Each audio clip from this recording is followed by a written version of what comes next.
Sa aklat po ng Obadias, Kapitulo 1, talatang 1, 4 at 15. Ang pangitain ni Obadias, ganito ang sabi ng Panginoong Diyos tungkol sa Edom: kami ay nakarinig ng mga salita mula sa Panginoon at isang sugo ay sinugo sa mga bansa na nagsasabi, magsibangon kayo at tayo magtindig laban sa kanya sa panigibaka.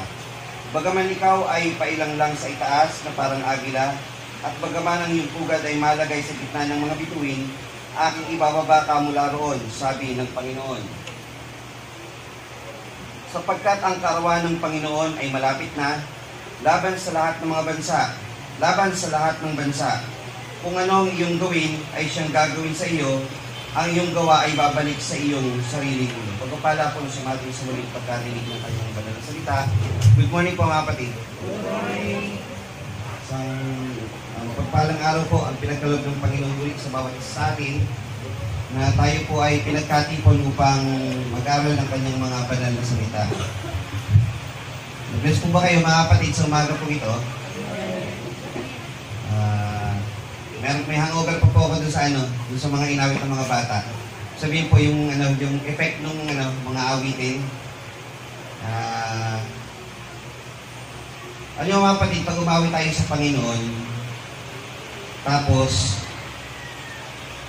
ang nasa isip nyo talaga is yung awitan siya, lalabas talaga yung talento niya mga kapatid. Hindi nyo naiisipin kung may talent pa talaga akong kumanta. Ang iisipin mo, ang sarap umawit sa Panginoon. Ganun lang kasimple yung magiging mo. Kaya pag umawit tayo sa Panginoon mga kapatid, hindi tayo sa audience doon tayo sa I want the Lord to be praised. I want to give praise to the Lord. Napakasarap umawit sa Panginoon mga kapatid. Kaya din yung mga inawit natin kaninang umaga, sa pasimula po ng ating gawain, na bagaman English po siya, ay yung chorus, kumano pa rin sa yung Hallelujah to the Lamb. Umuulit-ulit pa rin sa isip mo, di ba? Hallelujah, Hallelujah. Sarap umawit sa Panginoon. At kayo din po sa ating pinag-aralan mga kapatid, na sabi po, lumiwanag ang inyong mga gawa sa gitna ng mga tao. So, magitan kasi ng inyong mga gawa, pag nakita ito ng mga tao, pupurihin nila ang Panginoon. Kaya huwag kayo gagawa ng masama. Kasi anong gagawin ng mga tao naman sa Panginoon? Ano isipin naman nila pag gumawa tayo ng hindi tama sa harap ng Panginoon? Ngayon mga kapatid, dati pong binasa ang isang aklat, o ilang talata sa aklat po ng Obadias, Kapitulo 1. Isa lang po ang kapitulo nito, mga kapatid. Ito po yung mula sa talatang 1, 4 at 15. For the benefit po ng ating mga panauhin, ang ating pinagsasama-samahan pong Church of Christ founded in Jerusalem, New Testament, ito po ay iglesyang tinayo ng ating Panginoong Kristo. Kami po ay walang kinikilalang pangunahing tao na dapat itanyag, kagaya po ng ibang pangkati ng pananampalataya. Ang aming pong kinikilalang founder namin ay wala pong iba kundi ating Panginoong Kristo. Wala po kaming, kagaya po ng ibang pangkat ng pananampalataya na pag sinabi yung church na ito, ang naiisip yung pangunahin nilang mga ngaral o pastor o evangelista. Wala pong ganun dito. Dito po, ay meron pong mga may organization po tayo, may mga pastor, may diakono, mga guro, at mga miyembro. Meron pong mga ministry, kagaya ng music ministry, deaconship, women's ministry, children's ministry, mga umawit po na maliliit na bata. Ayan, yun po meron dito. Wala po kaming tao po na tinatampok. Dahil po ang ating pagkakilala sa iglesia po natin pinagsasamahan, ang ating Panginoong Kristo ay siyang dakilang Diyos at tagapagligtas. At yung Diyos po na ito ay nagkatawang tao bilang si Kristo. So yung Ama, sa kanyang pagiging creator, makapangyarihan sa lahat, sa kanyang pong pagmamahal sa atin, siya ay nagkatawang tao. Pinganak ayon sa laman, gumamit ang katawang tao upang tubusin yung kasalanan ng bawat isa sa atin at tayo makapanumbalik sa Panginoon.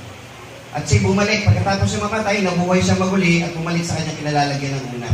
So ito po yung Church of Christ founded in Jerusalem, New Testament. At ang aming pong ginagamit lamang po na batayan ng pananampalataya ay wala na pong iba kundi po ang Biblia. So, nothing more, nothing less, Biblia lang po ang aming batayan sa aming pong mga pinaniniwalaan. Wala po kami rito mga pamahiin, wala po kami rito mga tradisyon, ginagawa po gaya ng ibang pananampalataya, kundi kung ano lamang po ang nakasulat sa banal na kasulatan, yun po yung aming mga gawain dito sa church. Every Sunday, we have church service from 7 a.m. po hanggang let's say mga 10:30 or 11 pagka tumagal. And every Wednesday, meron po tayong midweek service from 7 o'clock din po na meron po iba't ibang klase. May Q&A, may Bible study, and prayer meeting. May iba't iba pa pong gawain ng church. Iniimbitahan din po kayo na kung kaya niyo pong dumalo, loobin ng Panginoon ay hanggat may pagkakataon tayo mabuhay, ay makapaglingkod po tayo sa Panginoon. Muli, magandang umaga sa inyo lahat. Ating tungtunghayan ng isang mensahe na ating pong sa inyong lingkod po, ay ginawa ko pong program po sa aking sarili. Pag mensahe po ngayon, ay kumukuha po tayo ng Old Testament book from, dito sa bandang mga huling aklat, yung mga minor prophet pabalik. Pag pag-aaral naman, yung Old Testament book mula Genesis naman, natapos tayo nung huli sa Hukom, Josue, Hukom, susunod na natin sa pag-aaral ay yung Ruth. Ngayon naman po ay aklat ng Obadias. Mga kapatid, kung kayo po ay may record na po ba kayo mga kapatid na may nabasa na kayong aklat sa Biblia na from verse 1 hanggang huling verse ay nabasa niyo na sa Bible? Kung wala pa po, magkakaroon na kayo ng record ngayon. Kung susubaybayan niyo po ito dahil sa iksi ng aklat po ng Obadias, ito na po yung buong aklat, halos 2 page lang. It has 21 verse. Kung kayo po ay susunod po ng pagbasa mamaya, meron na kayong record sa inyong sarili. Nakabasa na ako ng isang buong aklat sa Biblia. Aklat ng Obadias. Isa rin po ito sa sabihin nating mahirap din po unawain na aklat dahil po sa lalim ng mga pananalita na mayroon po sa aklat na ito. At ang ating pong layunin ay maparami po ang ating kaalaman sa Biblia. Pangalawa, ay kung ano po ang nilalamang aral ng mga aklat na ito, ay atin pong malaman, matutunan at ma-apply po sa ating buhay sa panahon po ng kasalukuyan. Isa-isayin po natin ang mga talata po sa aklat nito dahil kaya po natin, dahil maiksi lang naman. At tingnan po natin kung anong nais ituro ng Panginoong Hesus sa magitan po ng ganitong aklat. Ang pamagat po ng ating mensahe ay aklat ni Obadias. Banggitin niyo mga kapatid, bagaman mensahe, Obadias. Palitan niyo yung letter I ng letter Y. Hindi Obadias. Obadias. Ang ating pong pagsambatayan, binuuna po natin 1 hanggang 21 dahil isang kapitulo lang naman po siya. At ang tema po natin, o nilalaman po ng mensahe nito ay mga aral mula sa aklat ni Obadias. Ito na po yung mga natalakay nating aklat ito po yung last 12 books of the Old Testament. Ito yung last book, Malakias. So nandun tayo ngayon sa Obadias. Hindi po natin sinunod-sunod para mas madali pong maunawaan. At ang huli natin tinalakay nung isang linggo ay Mikas. So meron na lang pong ilan na matatapos na natin yung 12 minor prophets. Ang minor prophets po, tinatawag na minor prophets hindi dahil sa mababa ang kanilang kahalagahan o maliit yung kanilang kahalagahan at major prophet mas mahalaga, hindi po ganon. Tinatawag lang po itong minor prophet dahil mas maiksi lang ang kanilang sulat kumpara dun sa major prophet kagaya ni Isaias, Ezekiel, Jeremias na mas mahahaba ang kanilang sulat. Sila, may iksi lang. Gaya ni Obadias, isang kapitulo lang. Pero yung kanyang nilalaman ay meron pong napakalaking kapaliwanagan at kahalagahan po sa panahon nila at gayon din sa panahon kasalukuyan sa Sangka Kristiyano. Bigyan po natin ng konting dagdag kaalaman. Ang original po nito, Obadias, ay sa English, Obadiah or Obadiah.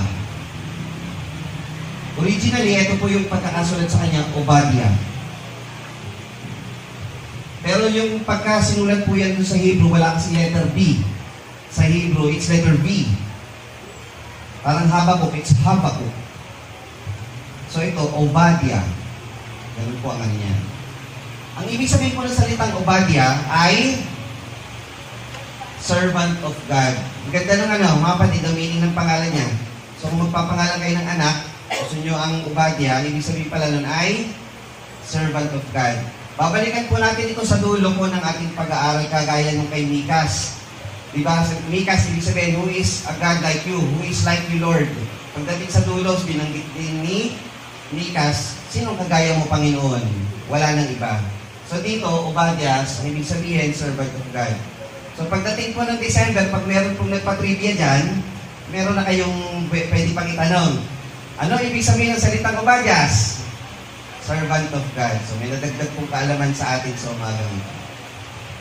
Ito po ang ating balangkas o outline sa ating pong mensahe. Una, ano po yung buod ng aklat? Ano ang nilalaman ng bawat kapitulo o ng kapitulo, dahil isa lang po ito. Aral nila na nilalaman ng kapitulong ito o ng aklat na ito. At ang panghuli, ang kaugnayan sa panahong Kristiyano. Ang sumulat po ng aklat ni Obadiah ay si Obadiah. Kaya aklat ni Obadiah. Ang pangalan ng aklat ni Obadiah. Bilang ng kapitulo, 1. Bilang ng talata, 21. Ang pangunahing tauhan po dito ay si Edom at si Israel. Pero talaga po doon, ang kan ni Edom at ang kan ni Israel. Dahil si Edom at si Israel ng panahon na ito ay patay na. Sino si Edom? Si Esau. Sino si Israel? Si Jacob. Di ba nga po, nagkaroon ng anak si Isaac? Sino po anak ni Isaac? Si Esau at si Jacob. Natatandaan niyo po? Tapos napalitan ng pangalan si Jacob. Ano naging pangalan niya? Israel. Si Esau, pagdating ng panahon, napalitan yung pangalan niya. Nung pinagpalit na niya ang kanyang pagkapanganay sa isang nilutong kulay pula, pinalitan siya ng pangalan, tinawag siyang Edom. Kaya, yung mga angkan ni Israel, tinawag na mga Israelita. Yung angkan ni Edom ay tinawag na Edomita o Edomites. So pag may mababasa kayo sa Biblia, maangkan ni Edom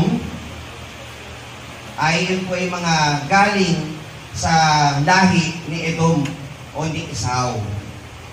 So yun po yung tauhan ito. Tanong, bakit sinulat ang aklat ng Obadiah? Ano po ba matututunan natin dito? Para ito kanino?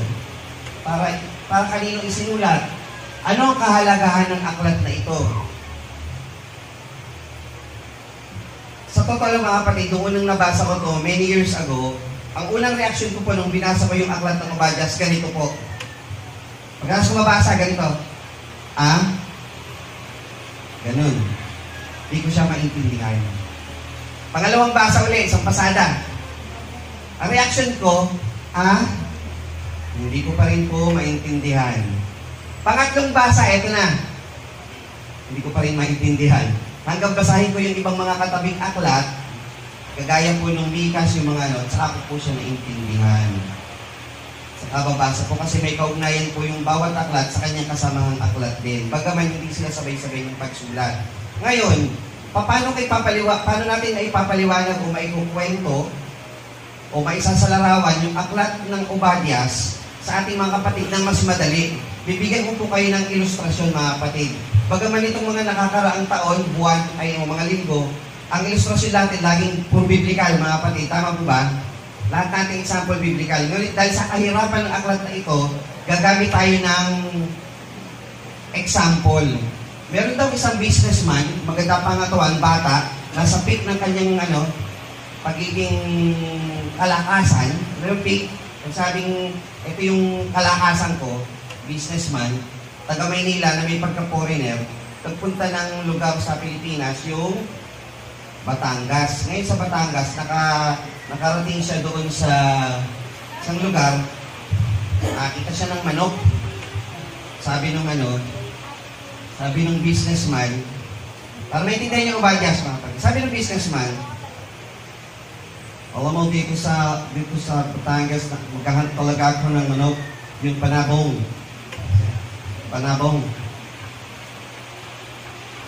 Napakahirap naman dito. Ang mamahal ng bilihin. Ayun. Nakakita siya ng manok. Pagkali niya ng manok, binato niya. Ang gawin ko, pinamaan ko yung manok.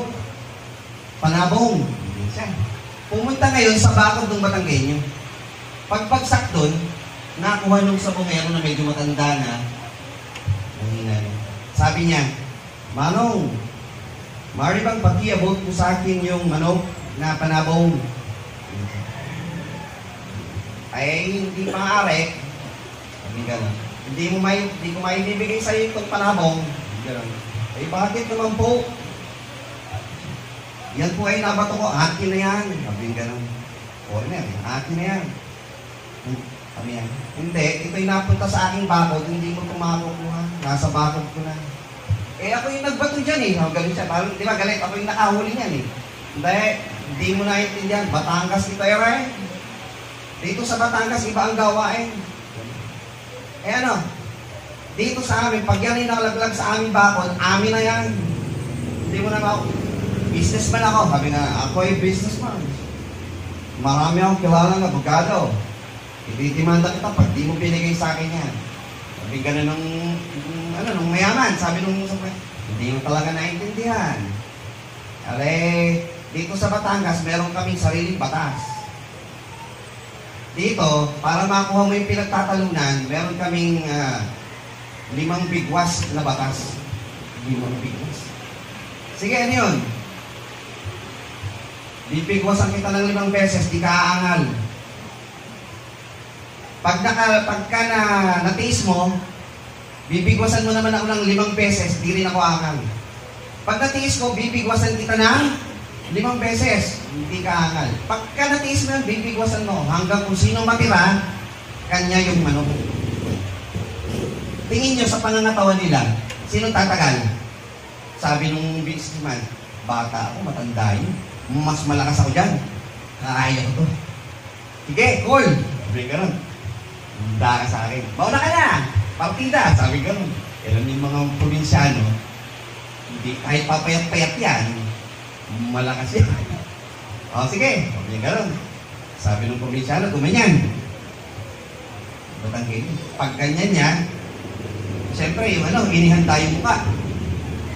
Yung pala, sinipa sa tuhod. Pagsak. Isa. Kaya ko to. Pagpagsak, sinipa ulit sa mukha. Kaya ko to. Pagsak na, sinipa sa pagdyang. Kaya ko to. Sinipa ulit sa mukha. Hanggang sa panlima. Talagang hindi na makatayo. Kaya ko to. Akin yung ako naman. Hindi po niya ngayon lakas niya. Niya, ako na. Sabi niya, Manong, manda na kayo. Ako naman ang bibigwa sa'yo ng 5 beses. Ano sabi ng matanda? Sugo na ako, sa'yo na yung manok.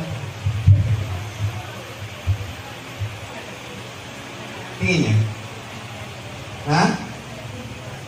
Sugo na ako. Sa'yo na yung manok. Kuntua, ano? Ganun po yung ubadyas, mga kapatid. Itong matanda, tuwan-tuwa na nasasaktan yung kapwa. At nakakalamang siya. Yung, alam mo yun, pagsipa, tuwan-tuwa sa kanya sarili, nakalamang ako. Sipa naman, yan, suntok yan. Ganun po yung ubadyas kasimple mga kapatid. Teka, Brother Lester, saan nakalagay sa ubadyas yung ganung istorya? Bakit ganun? Ang tao daw, kapag nakakalamang sa kapwa, karaniwan, ano nangyari? Tuwang-tuwa at ayaw niya siyang anuman. Siya naman yung maagrabyado o makakaganti sa kanyang kapwa o makakalamang sa kanyang kapwa. Totoo hindi. Sa realidad ng tao, totoo, ayaw talaga niya. Gusto niya siya ang lamang. Hindi siya makasakit na siya pero hindi siya sasaktan. Ngayon, tignan natin yung akulat. Si Esau, siya yung Edom, sa kanya nagaling yung mga Edomita. Si Jacob, pinangalan ng Israel, sa kanya naman nagmula yung mga Israelita. Anong mga panahon na si Esau ay nagkaroon ng pagkakataong saktan si Israel o si Jacob na nakakalamang siya? Bilang 20, 14 hanggang 21. Tingnan po natin yung aklat. Bilang 20, napag-aralan na po natin ito eh. 20, 14 hanggang 21. At si Moises ay nag-utos sa mga sugo ng hari ng Edom mula sa Kades na pinagsabi. Ganito ang sabi ng yung kapatid na Israelita, talastas mo na ang buong kahirapan na dumating sa amin.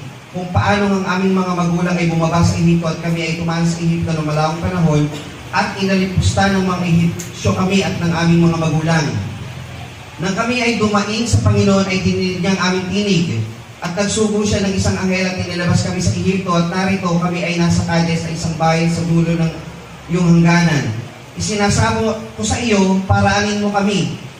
Yung Israel, itong Ehipto, dyan nakatira Israel dati, pupunta sila sa lupang pangako, may mga kalaban dito. Ang gusto ng Israel para makaiwas sa kalaban, dumaan sila dito banda sa lugar ng Edom para hindi makasagupay yung mga kalaban dito.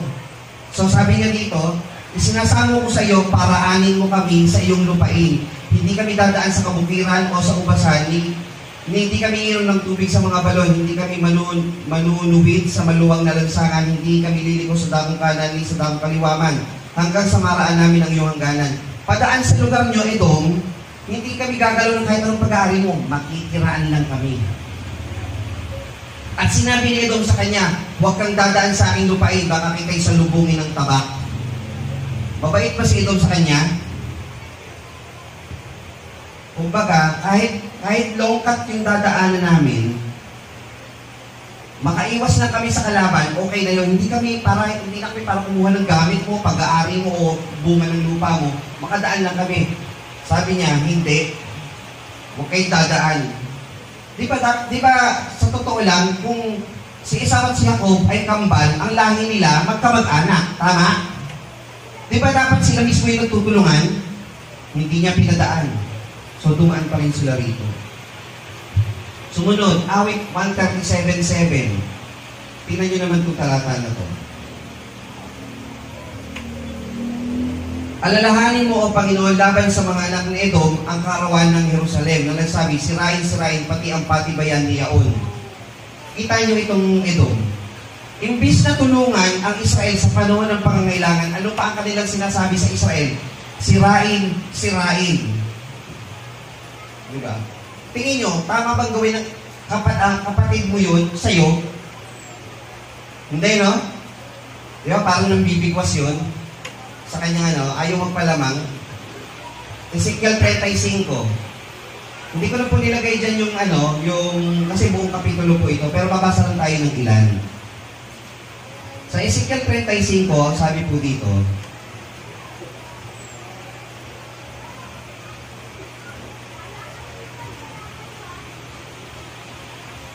basa tayo ng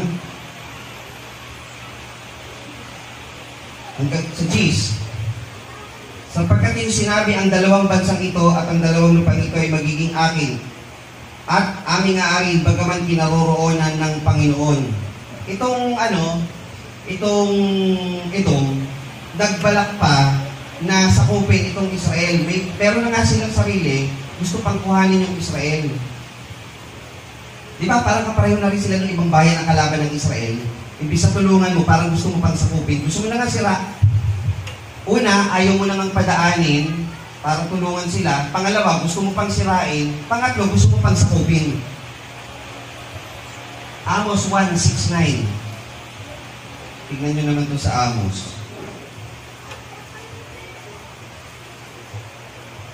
Ganito ang sabi ng Panginoon, dahil sa 3 pagsalangsang ng Gaza, oo, dahil sa 4, hindi ko ihiwalay ang kaparusahan sa kanya sapagkat kanilang dinalang bihag ang buong bayan upang ibigay sa Edom.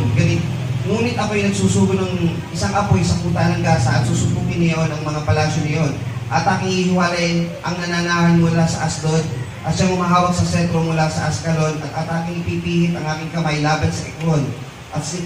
At ang nalabi sa Pilisain malilipol, sabi ng Panginoong Diyos. Ganito ang sabi ng Panginoon, dahil sa 3 pagsalangsang ng Tiro, yung Tiro po ay parte po ng Edom.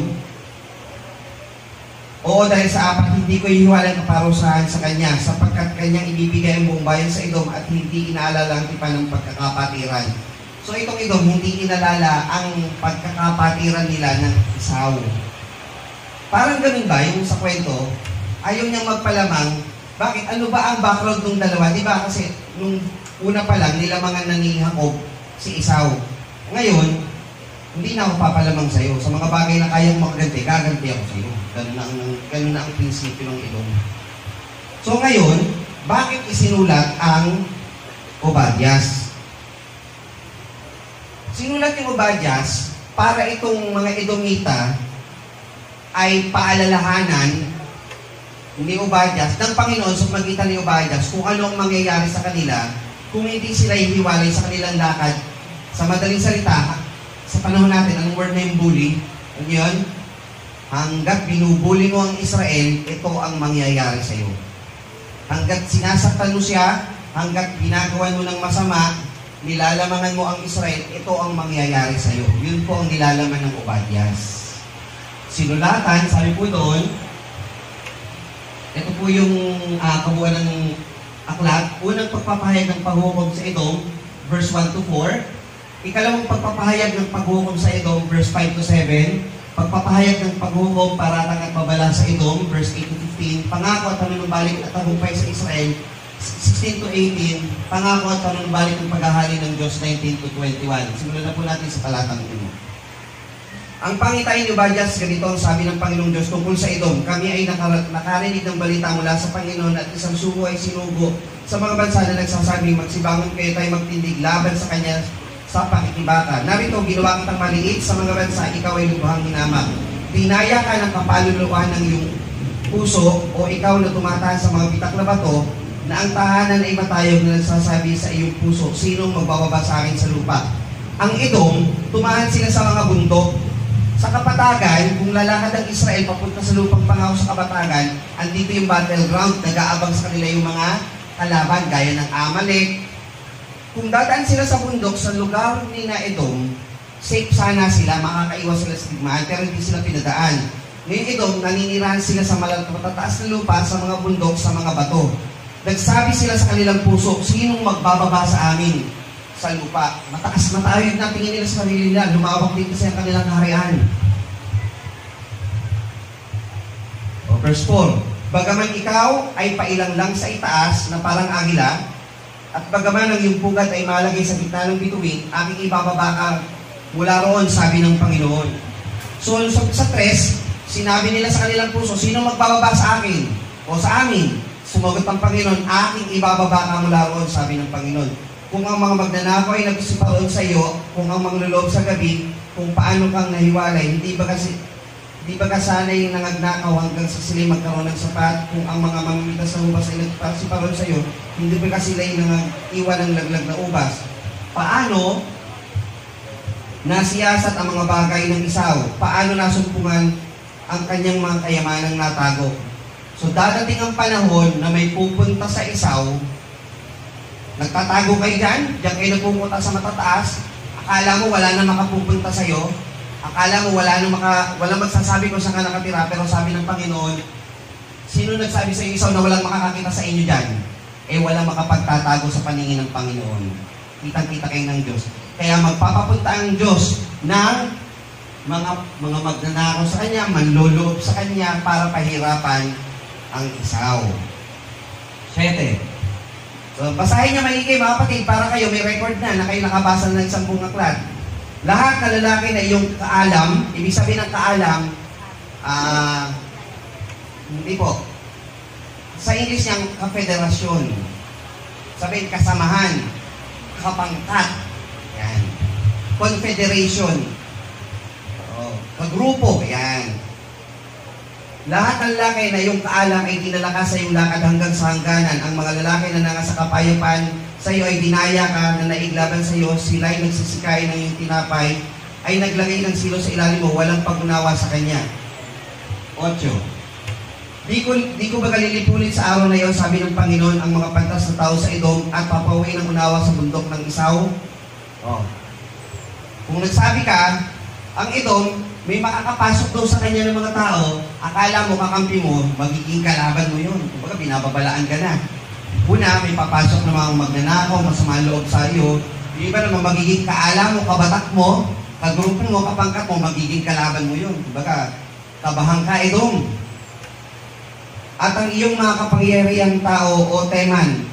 Teman is apo ni Esau. Kasi isa sa anak ni Esau, si Elipas. Anak ni Elipas, si Teman. Galing yung mga Temanita. So, Teman. Ay nang lupay-pay palibasa, siya ay nahiwalay sa bundok ng Esau sa magitan ng patayan. Gis. Dahil sa karasan na ginawa ng iyong kapatid na Jacob, ay kahiyan ang tatakip sa iyo. So dahil sa ginawa mo sa Jacob na panglalamang mga karasan, sabi po doon, kahiyan, mababalot ka ng kahiyan. Sabi yan ang tatakip sa iyo.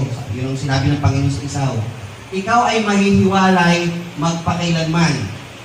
Nang araw na ikaw ay tumayo sa kabilang dako, ng araw na dalhin ng mga taga-ibang bayan ang kanilang kayamanan at magsipasok ang mga ibang bayan sa kanyang mga pintuang bayan sa pagsapalaran ng Jerusalem, ikaw man ay naging gaya ng isa sa kanila. So nagets nyo mga kapatid, nandito sa bayan na to, yung mga taga-ibang bayan, sinabi pang Israel, nakatingin lang sila. Hindi man lang tinulungan ng Israel at gusto pa nilang sakupin, kaya sabi, ikaw man ay naging gaya ng isa sa kanila na sumasakop sa Israel. Huli talaga. 12 and verse 12. Huwag kang magbasid sa araw ng iyong kapatid. Huwag kang magbasid sa araw na iyong kapatid sa kaarawan ng kanyang kasakunaan. At huwag mong ikagalak ang mga anak ni Juda sa kaarawan ng kanilang pagkabuwal. Di magsalita man ng may kapaluluan sa kaarawan nilang ng paghahapis. Sabi daw, pag yung kapatid mo, Israel, sa panahon na sila ay nasa kanilang kaarawan ng kasakunaan, nagmamasid ka lang. Nung sa panahon o kaarawan ng kanilang pagkabuwal, nagagalak pa sila. Sa panahon o kaarawan na sila'y naangapis, nagsalita pa ng kapalaluan, itong Edom. Parang ganito. Diba, yung nasasaktan yung kapatid mo. Ang sinabi pa niya, buti nga sa'yo, serves you well. You deserve that. Yung mga ganun sila yan, di ba? Buti nga sa'yo. Ganun pa sinasabi. Ngayon, nung nasasaktan yung Israel, nagagalak pa. Parang, karma mo yan. Diba, dinaya mo ko noon eh. Ganun yung ng Esau. Nagagalak sa panahon ng kasakunaan ng Israel. Nung nabubuwal, nagagalak sila. Nung nasa sakuna, nagmasidlag sila, di man lang tumulong. Nung nahahapis na Israel, nagsalita pa ng may kapaluluan laban sa Israel. 13 at 14. Huwag kang pumasok sa pintuan ng aking bayan sa karawan ng kanilang kasakunaan, o huwag mong masdan ang kanilang pagdadalamhati sa karawan ng kanilang kasakunaan, o pakailaman man ninyo ang kanilang kayamanan sa karawan ng kasakunaan. Huwag kang tumayo sa salubungang daan na ihiwalay ang kanya na tumatanan, at huwag mong ibigay sa kanya ang nalagay sa karawan ng kapanglawan. So, sinuportahan pa dito, ang sabi doon, nung kaarawan ng kasakunan ng Israel, hindi man lang siya pumasok sa pintuan ng bayan, hindi man lang nakialam. Nung panahon ng kasakunan ng Israel, huwag mong pagbasta ng kanilang pagdadalamhati, hindi mo man lang tinignan. Di ba parang yung ilustrasyon natin kanina, parang tuwa ka pang nananakit sa kapatid, pakialaman man ninyo ang kanyang kayamanan. Nung sila kinukuhanan na, sinasamsaman na ng mga nananakot sa kanila, hindi man lang nila tinulungan. Yan ang ginawa ng Edom. At huwag kang tumayo sa salubungang daan na ihiwalay sa kanyang na tumatanan, huwag mong ibigay sa kanyang nalabi ang karawan ng kapanglawan. Hindi mo man lang sila dinamayan. Yan ang sinabi ng Panginoon sa Edom. 15. Sapagkat ang karawan ng Panginoon ay malapit na laban sa lahat ng mga bansa. Kung ano ang iyong gawin ay siyang gagawin sa iyo, at ang iyong gawa ay babalik sa iyong sariling ulo. Ngayon, binigyan sila ng babala ng Panginoon. The judgment of the Lord, or the day of judgment will come, dadating daw, hindi lang sa iyo, kundi sa lahat ng mga bansa, at kung anong ginawa mo, ibabalik yan sa iyo ng Panginoon. 16, sapagkat kung paano kayo nagsisiinom sa aking banal na bundok, gayon nagsisiinom na palagi ang lahat ng mga bansa. O sila'y nagsisinom at nagsisitungga at maghihiwari bagay hindi mga buhay. Hindi na nga sila nakiramay, ano ginawa? Nagsaya pa, nag-inuman pa, nagsitungga pa, kagaya ng ginagawa ng ibang bansa. Wala nang pakialam sa kapatid, nag-happy-happy pa. Hindi lang basta nagsiinom. Ano sabi dito mga kapatid niya yung termino? Kayo'y nagsisiinom at nagsisitungga. Matindi tong itom na to. Nawari baga sila'y hindi nangabuhay. Parang wala nang bukas to. Ganun ginagawa nila. 17. Ngunit sa bundok ng Sion ay doroon yaong mga katatanan at magiging banal, aatariin ang sambahayan ni Jacob sa kanyang mga pag-aari. Ngayon, meron namang iniwan ng Diyos sa magitan ni Obadias na sinabi, ang Israel daw, maghintay kayo ng panahon na ito. Dadating daw mula sa bundok ng Sion at doroon yung mga makatatanan, yung mga hindi humiwalay o naiwan sa pangalan ng Panginoon, mapupunta raw doon, magiging banal.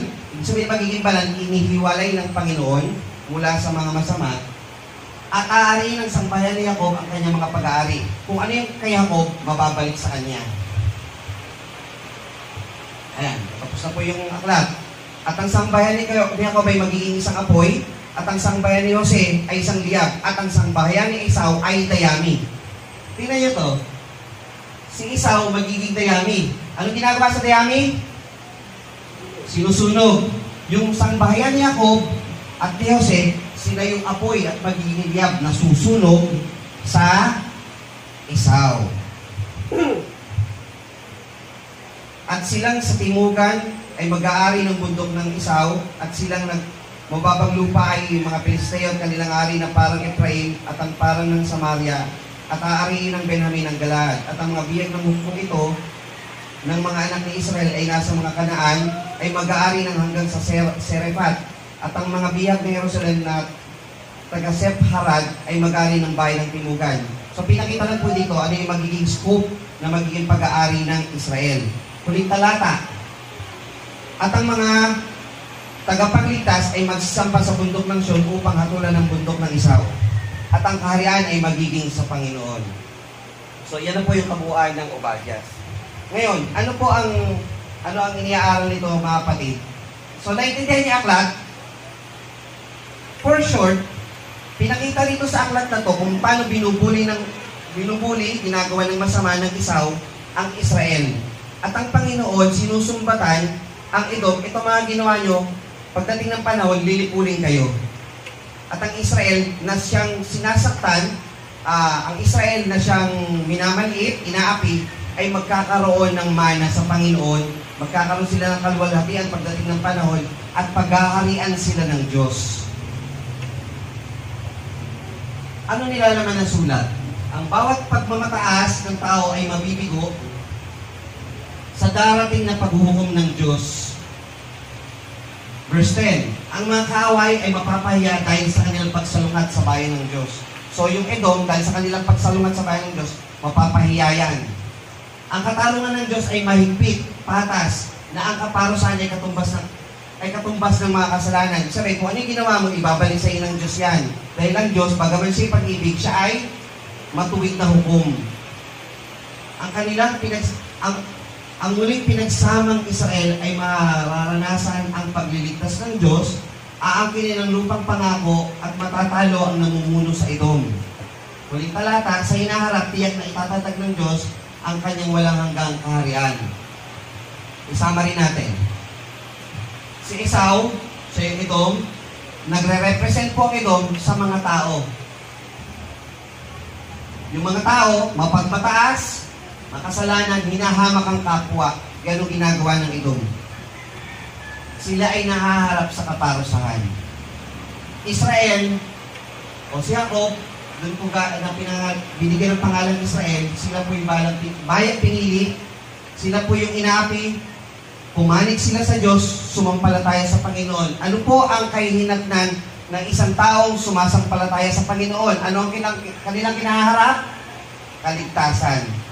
So nakikita niyo yung comparison ng Esau at ng Jacob, ng Edom at ng Israel. Yan po ang nilalaman ng aklat. Na kung ikaw ay patuloy sa iyong lakad na gumagawa ng masama sa iyong kapwa, kaparusahan ang kahantungan mo. At kung ikaw ay kagaya ni Israel na hindi ka gumanti sa Israel, sa Edom, na sinasaktan ka, ang iniisip mo ay yung pangako na ibibigay sa iyo ng Panginoon. Inaapi man ako ngayon, sinasaktan man ako, ginagawan man ako ng masama ng aking kapwa, ang tinitingnan ko ay yung pagtitiis na tinuturo ng Panginoon pagdating ng panahon, ililigtas pa rin ako ng Panginoon. Yan po ang istorya ng aklat ng Obadias. Ako niyo mga kapatid. Ngayon, may mababasa kayo sa 21 na ganitong salita. At ang mga tagapagligtas. Bro, di ba, kasasabi mo lang kanina sa introduction, iisa lang ang Diyos at tagapagligtas. Bakit at ang mga? Bakit ganon? Kasi po, ang ibig sabihin po ng tagapagligtas na word po dito, mga kapatid, ay kagaya po ng nakasulat sa Marcos 13. Ang sabi po dito, at ang lahat ng mga bansa ay kinakailangan mo ng at sa lahat ng mga bansa ay kinakailangan mo ng maipangaral ang Ebanghelyo. At pagka kayo dinala sa harap ng mga kapulungan at kayo ibigay, ay huwag kayong mga balisa kung ano ang inyong sasabihin. Datapwat ang ipagkaloob sa inyo sa oras na yon ay siya ninyong sabihin sapagkat hindi kayo magsasalita kundi ang Espiritu Santo. At ibibigay ng kapatid sa kamatayan ng kapatid at ang ama sa kanyang anak at magsisipag-himagsik ang mga anak laban sa mga magulang at sila ipapatay. At kayo'y kapuputan ng lahat ng mga tao dahil sa aking pangalan. Tatapat ang magtiis hanggang wakas ay siya maliligtas. Ang Kristiyano daw, sa panahon ngayon, kagaya ni Jacob, tayo daw, dadating ang panahon na ibubuli rin tayo ng mga tao. Sasaktan tayo, kapuputan tayo ng mga tao, at hindi lang ng tao sa labas, kahit yung kasambahay mo sa pananampalataya.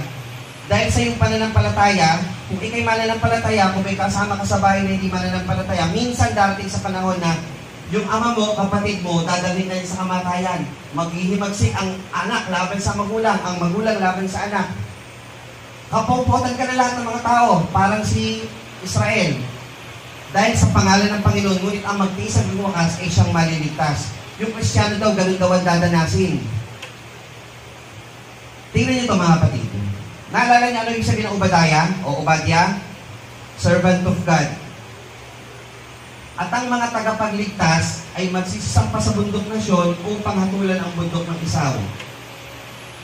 Yung tagapagligtas po dito, ang kanyang translation ay deliverers.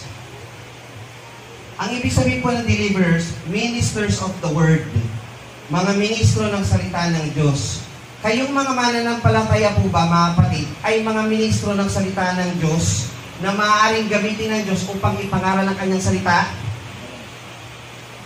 Maaari bang kayo'y maging outlet o katwiran o kasangkapan ng Panginoon upang maipangaral ang salita ng Panginoon?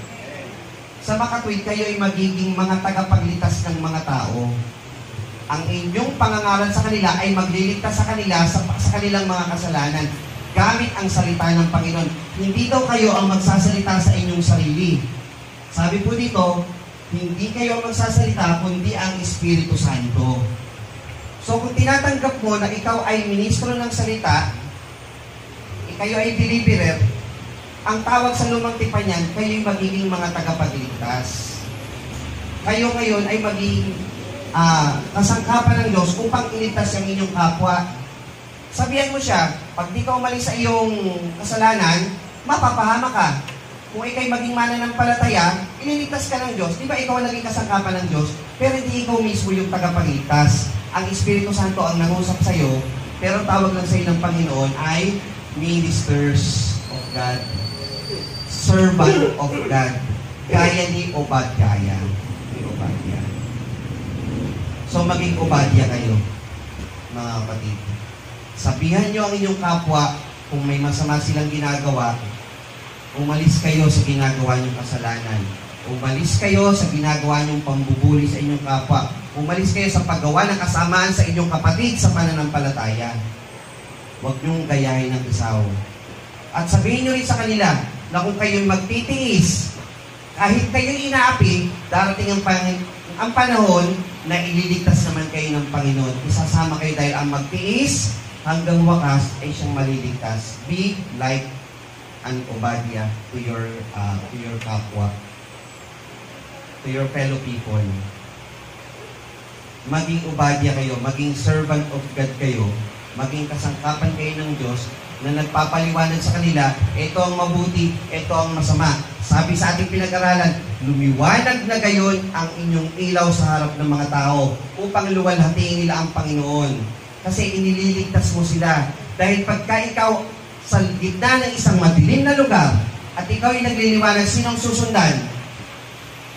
Yung lumiliwanag upang sila'y maitawid sa tamang daanan at makarating doon sa Panginoon. Kayo yun, tayo yun. Magliwanag ang inyong mabubuting gawa.